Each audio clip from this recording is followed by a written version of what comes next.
Hello. हाँ जी, ठीक हो? सच्चा है भाई साहब, ठीक है अच्छा, बहुत बढ़िया। जी। पहचान रहे हो? हाँ पवन भाई पहचान लिया, अच्छा अच्छा। आपके नाम से नंबर सेव है। अच्छा अच्छा, ठीक है। मैं ये कह रहा था, जो जैसे कि आपकी बात हुई है इनसे कभी? किनसे? इनसे भगत जी से, पवन भगत जी जो जयपुर वाले हैं। मेरी बात तो आज तक हुई नहीं है उनसे कभी भी, लेकिन वीडियो में देखती हूँ। वीडियो में तो देखते हो, मैंने कहा बात हुई हो जैसे आप दावेश के साथ कह रही थी ना, तो मैंने कहा बात हुई हो कभी आपकी? बात मेरी नहीं हुई है कभी भी उनसे। बात नहीं। कहाँ पे रहते हैं, कहाँ से देखते हैं वीडियो? मुझे तो नहीं पता। फिर आपका नंबर है आपके पास उनका कोई, इससे बात हो जाए? जिससे बात हो जाए? हम्म।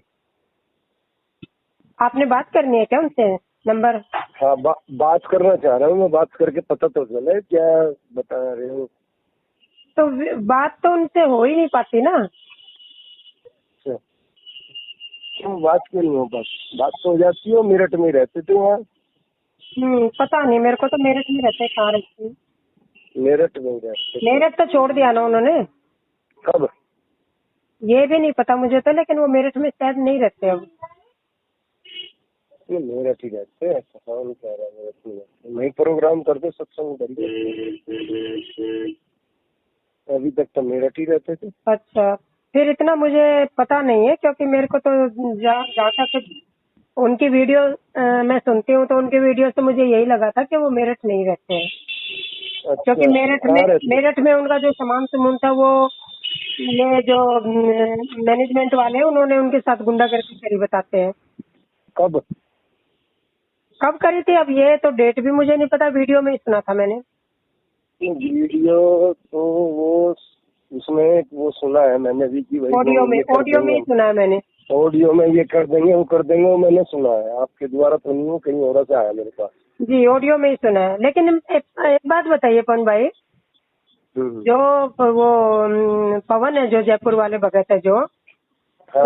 उनकी बातों से हमें तो कोई उनको गुरु गद्दार वाली बात नजर नहीं आती उनमें, कहीं पर भी, किसी भी वीडियो में।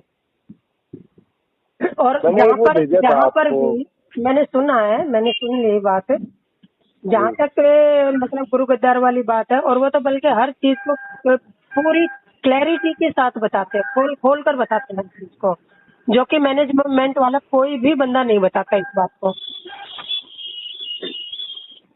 देखो ऐसा होता है, वो तो अलग की बात है, कौन कैसे बताता है वो तो एक अलग बात हो गई, उससे हमें तो कुछ लेना देना नहीं। देखो अगर उसको कोई गलत सता रहा है किसी को भी, तो वो तो गलत है, ये तो हम मानते हैं बात। गलत सताया जा रहा है उनको, ऐसी बात नहीं है, क्योंकि उन्होंने जो ऑडियो हमने सुनी है, उनको लठों से मारे, डंडों से मारे, हॉकियों से मारा। वो तो पुरानी है, जयपुर की है। जयपुर के ना, लेकिन एक बात बताओ, जो मैनेजमेंट वाले सारनामी है, सारनामियों तो मतलब ही नहीं है कि इस तरीके की हरकत करना। परमात्मा ने अगर सारनाम दिया है उनको, तो सारनाम वालों के तो लक्षण ही बिल्कुल अलग होते हैं ना भाई। बहन ऐसा है, देखो सब लोग स्कूल से पढ़ के आते हैं, सब लोग स्कूल से पढ़ने सब लोग जाते हैं, लेकिन सब न तो कामयाब होते, सब विद्यार्थी है ना, सब स्टूडेंट कामयाब थोड़ा ही होते हैं। मैं वही कहने लगी। सतसाहिब जी, इस भाई का तर्क यहाँ पे बिल्कुल गलत है, क्योंकि सारनाम के लिए परमात्मा ने स्पष्ट बोला हुआ है कि ये दास केवल उसी आत्मा को सारनाम देगा जो पूर्ण उस परमेश्वर के प्रति समर्पित होगी, वरना दास किसी को भी सारनाम देके परमात्मा की नज़रों में दोषी नहीं बनेगा। तो वर्तमान में परम पूज्य सतगुरु रामपाल जी महाराज जी केवल उसी आत्मा को सारनाम कहिए या सारशब्द कहिए, उसको प्रदान करेंगे जो वास्तव में उसके लिए हकदार होगी, जो वास्तव में सारनाम प्राप्त करने के योग्य होगी, और उस अनमोल जड़ी बूटी को लेने के बाद वो कभी कोई गलती नहीं करेगा, क्योंकि परमेश्वर अंतर्यामी है। वो कभी भी एक बच्चे के हाथ में असली बंदूक नहीं थमाएंगे। सत साहिब, ऐसी बात है। तो एक बात इसका कोई मतलब थोड़ा ही होता है। पवन भाई, आप एक बात बताइए। हाँ। मतलब वो कहते हैं ना कि इंसान की परख तो उसके व्यवहार से, चाल चलन से होती है ना, बातों से होती है। सही कह रहे हैं आप। देखो वो जो आदमी है, जो बंदा है देश का, जिसका नाम है, जो वो वीडियो में बोल रहा है, वो मैंने जो आपने मुझे भी ऑडियो भेजी थी ना, वो ऑडियो तो मैंने बहुत पहले की सुनी हुई है कि तेरे मुंह में मूत दूंगा। हाँ, वो जो है ना, वो जो उसकी है ना, वो देशराज जो बंदा है, वो देशराज तो एक मैनेजमेंट में नंबर का है। गुंडा बताते हैं उसको तो। हाँ, वो गुंडा ही है, वो गुंडा ही है, इसमें कोई शक नहीं है। उसमें कोई भी शक नहीं है, वो आदमी गुंडा ही है। तो मेरे से झगड़ा करा था उसने 5-6 महीने पहले।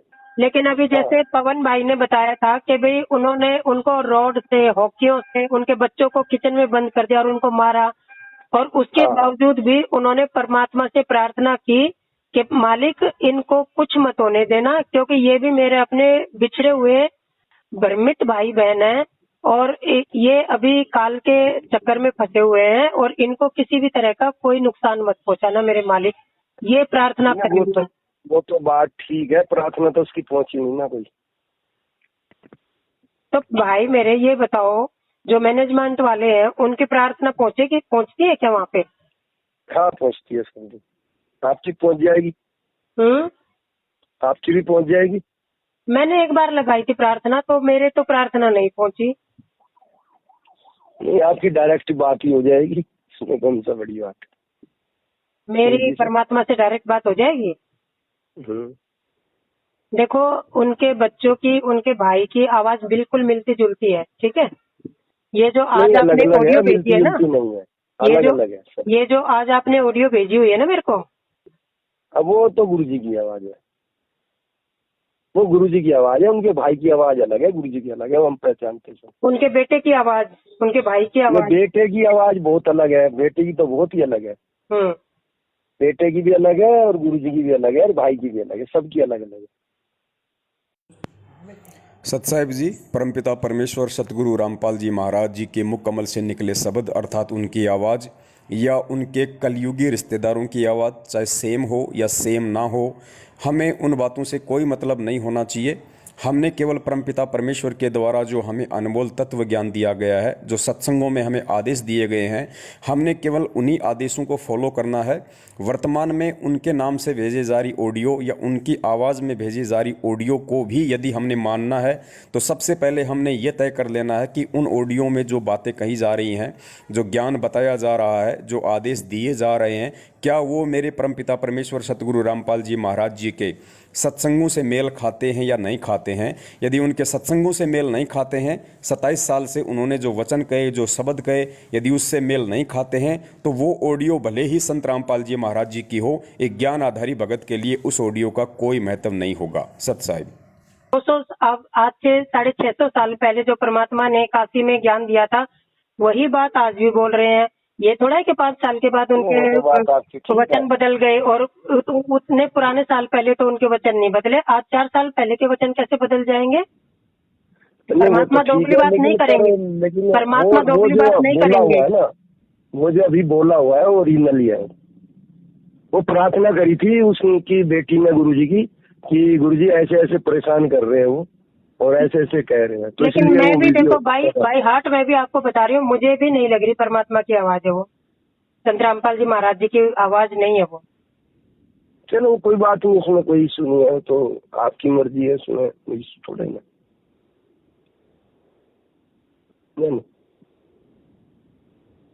हेलो, हाँ जी, मैं सुन रही हूँ। हाँ, वो तो कोई इशू नहीं है। जब आपको गुरुजी से मिले नहीं, उनकी आवाज आप जानते नहीं, तो आप कैसे पहचानो? पर मुझे आप एक बात बताइए। हाँ, अगर मान लो सब सेवक अच्छा काम कर रहे हैं, तो उसमें किसी को ऑब्जेक्शन क्यों है? इसमें ऑब्जेक्शन इसलिए है कि गुरुजी ने उनको जो है गुरुद्रोही बोला है। नहीं, पर गुरुद्रोही की वीडियो ऑडियो कुछ तो भेजो संगत को। गुरुजी ने बोला है ना, वो भेजा तो है मैंने आज आपको, आज भेजा तो था। वो गुरुजी का नहीं है। वो देखो, इसमें आप ये कह रहे हो ना गुरुजी का नहीं है, तो फिर उसमें मैं कैसे, मैं रामचंद्र जी तो, हनुमान जी तो होनी कि छाती फाड़ के आपको दिखा दूंगा, ऐसा थोड़ा ही है। लेकिन आप एक बात बताइए पवन भाई, देखिए न्यूट्रल होके बात मेरे को, मैं निष्पक्ष आदमी हूँ, मेरे को जो सच है वो सच बोलूंगा, जो झूठ है झूठ। हाँ, देखिए मैं ये कह रहा हूँ कि वो अगर उनके साथ में वो मारपीट करी, वो भी गलत है, वो भी गुरुजी का आदेश नहीं है। और वो उनको वो जो फोन पे वो गाली गलौज जो कर रहे हैं वो भी गलत है। अगर मान लिया पवन सही है अपनी जगह तो FIR क्यों नहीं लॉन्च करा देता उनके खिलाफ? आप ये बताओ बस खाली। नहीं तो फिर भगत में और जगत वालों में क्या अंतर रह गया? नहीं नहीं, ये बात अगर गलत कह रहे हैं FIR ही आप। करवानी थी तो भगत अपनी वालों में और सुरक्षा जगत के वालों में लिए, क्या फर्क रह गया? अपनी सुरक्षा के लिए आज कोई हमें गुंडागर्दी दिखाए, कोई दमंगाई दिखाए, अगर हम उसको नहीं रोक रहे हैं तो वो भी गलत है। पाप करने वाला भी दोषी है और सहने वाला भी दोषी है। सत साहिब जी, इस भाई की नॉलेज बिल्कुल कमज़ोर है, इसको कुछ भी पता नहीं है। जब आज से 3 साल पहले दास के साथ में जयपुर में सतलोक आश्रम मैनेजमेंट हरियाणा के सारनामी गुंडों ने जब पिटाई की थी, दास ने उसके दूसरे ही दिन वहाँ के थाने में जाके FIR लॉन्च करवा दी थी, जिसमें देशराज का नाम है, रमेश चंद्र चहल कुरुक्षेत्र वाले का नाम है, और इसका बसंत सैनी का भाई था रूपदास, उसका नाम है। इन सब के नाम के दास ने FIR लिखवा रखी है। FIR की कॉपी अभी आप जी यहाँ पे देख सकते हैं। सत साहिब, मुझे तो परमात्मा ने अपनी शरण में 1 साल से लिया हुआ है, ठीक है। हाँ, मेरे को पता है क्यों गए थे, क्या उनका वो था, मतलब एक 1.25 या 1.5 साल हुआ होगा मुझे तो जुड़े हुए। मुझे तो इतना ही हुआ है, मैं जानता हूँ, मेरे को सब पता है, इतना ही हुआ है। देखो वो जो है, वो जो आदमी कर रहा है वो उसका अपना पार्ट है, उसका स्वार्थ है उसमें कुछ जुड़ा हुआ। उससे आप भगत लेके मत चलो, पर आप उस आदमी को भगत लेके मत चलो। हमें सही कहीं पर भी स्वार्थ नजर नहीं आया। किसका स्वार्थ? देशराज का स्वार्थ कह रहा हूँ मैं। अच्छा, नहीं, जो आप जयपुर वाले पवन भगत जी की बात कर रहे हो, देखो उसकी बात आप छोड़ दो। उसके लिए अगर उसमें 100 कमी, उसमें एक भी कमी नहीं है, अगर एक भी कमी नहीं है, गुरुजी ने नहीं कह दिया ये आदमी गलत है, तो हमारे लिए वो गलत हो जाता है, क्योंकि हमने गुरुजी से दक्षिणा ले रखी है। जो गुरुजी कह रहे हैं हमारे लिए वही सही है। सत साहिब जी, यहाँ पर इस भाई का ये कहना कि चाहे पवन दास में किसी प्रकार की कोई कमी नहीं है, लेकिन हमें यदि गुरुजी ने ये कह दिया कि वो गुरुद्रोही है तो हमारे लिए फाइनल है। तो दास साहब जी को बता देता है, आध्यात्मिक दृष्टि से ये बात बिल्कुल भी सही नहीं होती है। ये इसकी अपनी नादानी है, मूर्खता है, इसकी अपनी मंदबुद्धिता है। सबसे पहली बात तो ये कि इसने गुरुजी के मुख कमल से ये बातें नहीं सुनी है, केवल इसने एक फर्जी ऑडियो सुनी है जिसको हम सत्य नहीं मान सकते हैं। यदि गुरुजी कहें आमने सामने खड़े होके तो फिर हम उस चीज़ को स्वीकार हम जरूर करेंगे, लेकिन अभी केवल गुरुजी के आदेशों की आड़ में एक फर्जी ऑडियो निकाल के इस तरह की बातें करके संगत को भ्रमित किया जा रहा है, जिन ऑडियो पे बिल्कुल भी विश्वास नहीं किया जा सकता है। दूसरी बात, परमपिता परमेश्वर सतगुरु रामपाल जी महाराज जी की एक विशेष खासियत है जिसको नकारा नहीं जा सकता है, और उनकी सबसे बड़ी खासियत ये है कि संत रामपाल जी महाराज यदि किसी पर भी कोई दोष लगाते हैं या कोई भी बात वो सामने रखते हैं तो उस बात के वो 10-10 प्रमाण देते हैं साथ में। जैसे उन्होंने ब्रह्मा विष्णु महेश को अजरो अमर नहीं बताया, उनके माता पिता बताए, वो भी लक 84 में जाते हैं। उन्होंने जितनी भी बातें भगत समाज के सामने रखी हैं, साथ में गीता जी से, वेदों से, कुरान से, पुराण से, इन सभी से सैकड़ों प्रमाण भी हाथों हाथ दिए हैं ताकि कोई उनसे सवाल ना कर सके।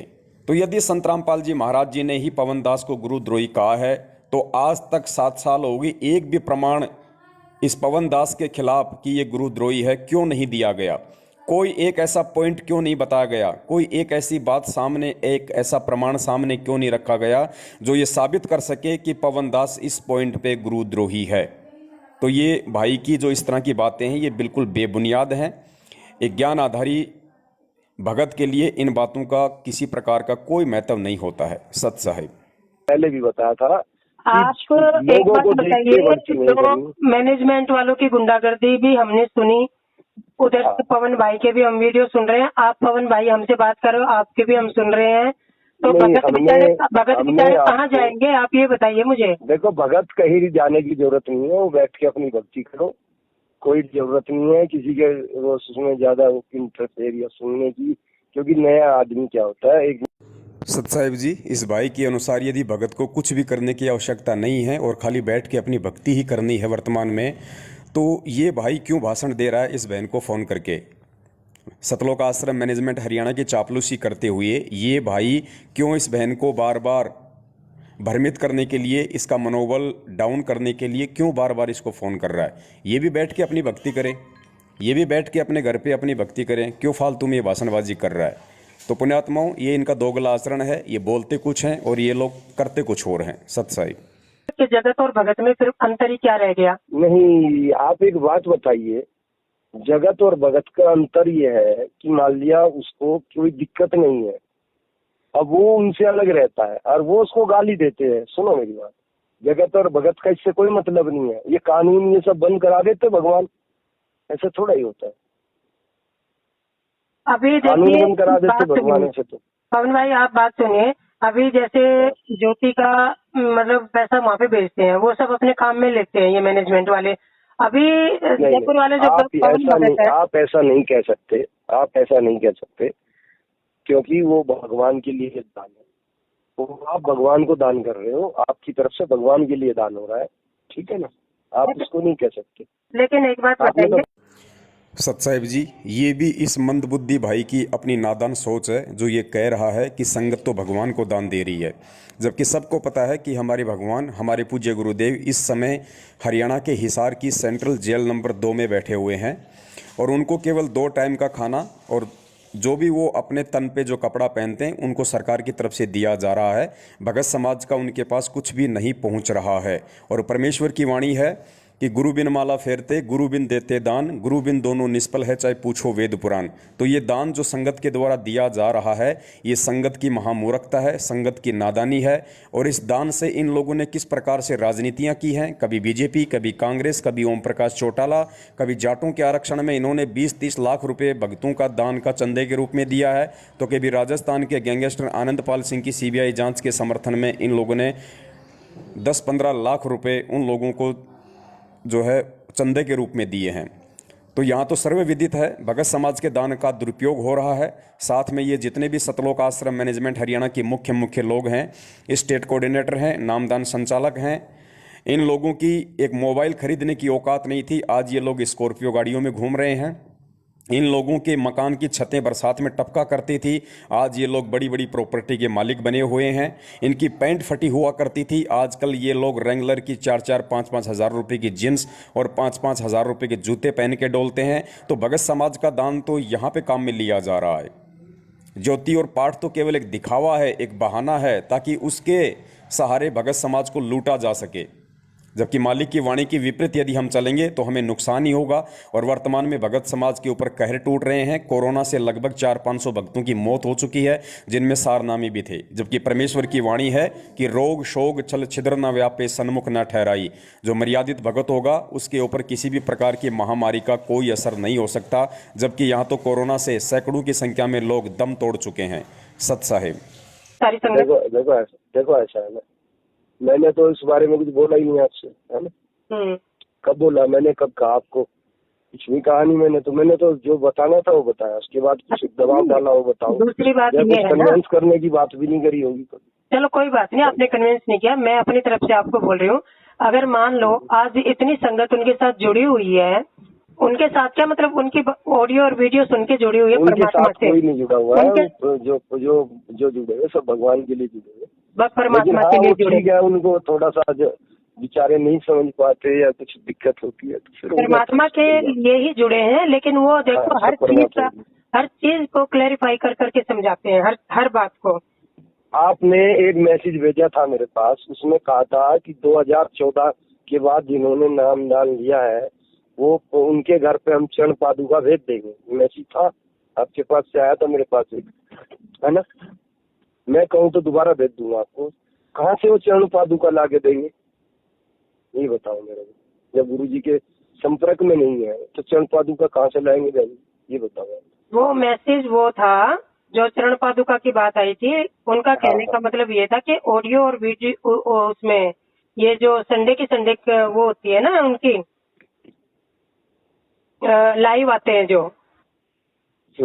उसमें उन्होंने बताया था, उसमें वो बता रहे हैं कि हमें उस चीज का खुलासा करके बता रहे हैं वो।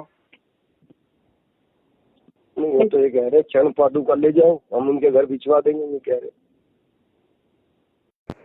सत साहिब जी, जब से परमपिता परमेश्वर सतगुरु रामपाल जी महाराज जी ने भगत समाज के लिए 740, 66, 93, 111 ये जो मोबाइल नंबर हैं जिस पर मिस कॉल करते ही उस भगत का नंबर हमारे पास में आ जाता है और उसके बाद में उसके मोबाइल पे डायरेक्ट टेक्स्ट मैसेज यानी वीडियो के लिंक वगैरह जाने शुरू हो जाते हैं।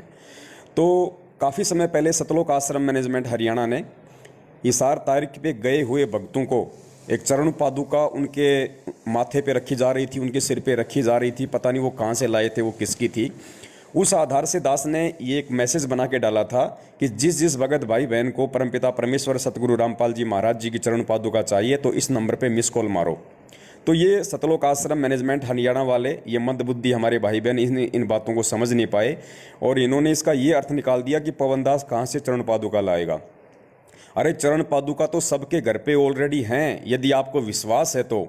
अरे जब आपको यदि विश्वास है कि मेरे घर पे मैंने जो दरबार बना रखा है जहाँ परम पूज्य सतगुरु रामपाल जी महाराज जी विराजमान हैं, मैंने उनकी फ़ोटो लगा रखी है, मैंने उनका स्वरूप लगा रखा है, जिसके आगे बैठ के मैं 3 समय की आरती करता हूँ, मंत्र करता हूँ, सुमरण करता हूँ, सत्संग सुनता हूँ, दीपक लगाता हूँ, तो आपको अलग से चरण पादुका की जरूरत कहाँ पड़ जाएगी। जब साक्षात आपका गुरु शब्द रूप में आपके घर पे बैठा हुआ है तो आपको चरण पादुका की क्या आवश्यकता है। इसलिए दास ने ये कहा था कि चरण पादुका आपके घर पे भेज दी जाएगी, अर्थात जब आप मिस कॉल मार देंगे उसके बाद आपके मोबाइल पे वीडियो आने लगेंगे जिनमें आपको ज्ञान आधार से समझाया जाएगा ये सारी बातें कि किस प्रकार से आप जी को विश्वास करना है कि आपके गुरुदेव स्वयं आपके घर पे विराजमान हैं, वो पल पल आपके साथ में हैं और जो स्वयं साक्षात वो परमात्मा आपके घर पे प्रकट है तो आपको अलग से चरण पादुकाओं की क्यों आवश्यकता है।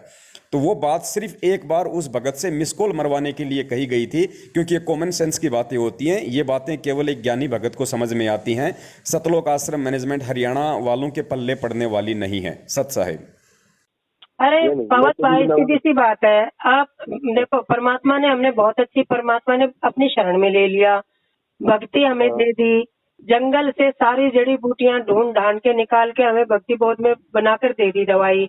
अपने घर बैठ माला जपो, परमात्मा का ध्यान लगाओ और अपनी तीनों टाइम की आरती करो और अपने कर्मों का ध्यान रखो। वो तो खैर वो तो अलग चीज है, थोड़ा सा दुख ऐसा होता है मेरा। क्या जरूरत पड़ी है इन चक्रों में कि आज उस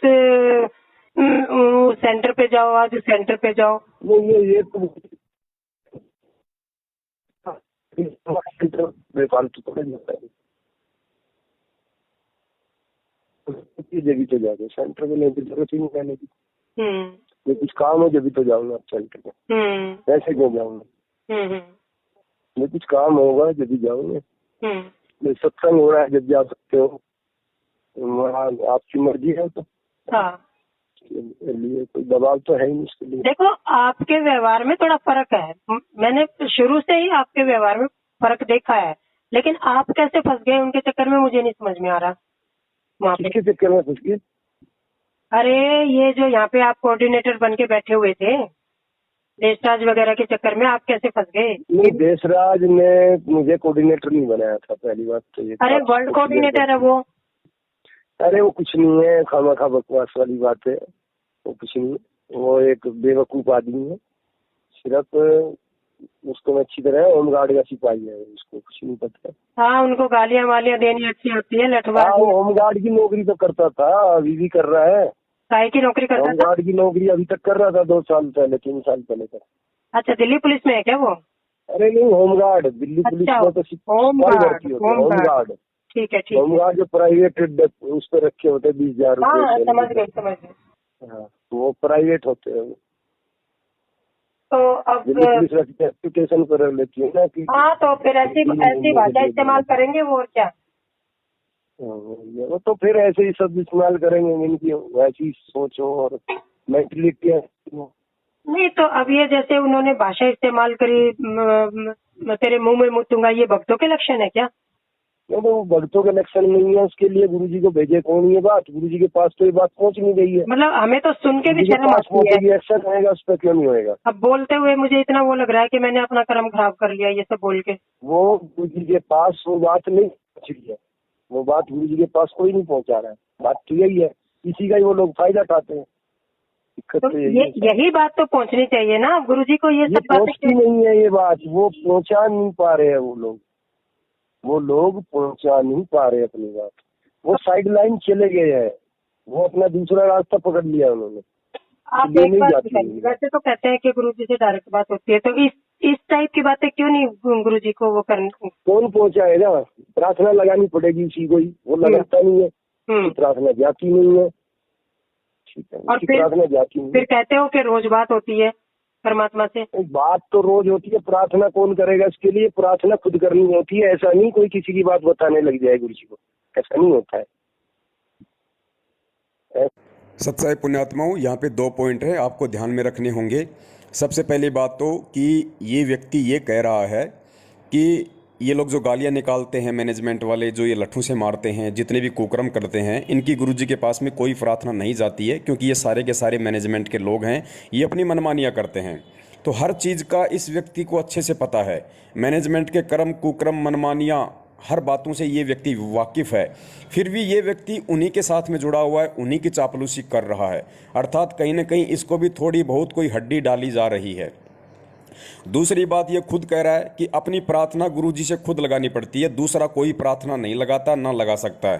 तो फिर एक बात बताओ, संगत की बेचारों की हज़ारों की प्रार्थना लिखी जाती है, दूसरे दिन उनका जवाब दे दिया जाता है, जबकि संगत तो डायरेक्ट गुरुजी से प्रार्थना लगा ही नहीं रही।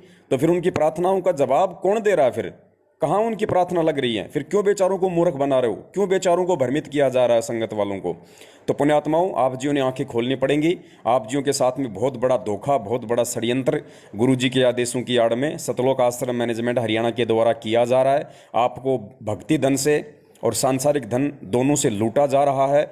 जब तक आप लोग एकजुट नहीं होंगे, आप लोग सच के साथ खड़े होकर इन झूठों के खिलाफ आवाज़ नहीं उठाएंगे, आप लोग ऐसे लुटते रहेंगे, पिटते रहेंगे। परमात्मा इसमें कुछ नहीं करेगा, ध्यान रखना। परमेश्वर ने आपको मार्ग बता दिया, आपको ज्ञान दे दिया, अब उठना आप लोगों ने स्वयं पड़ेगा।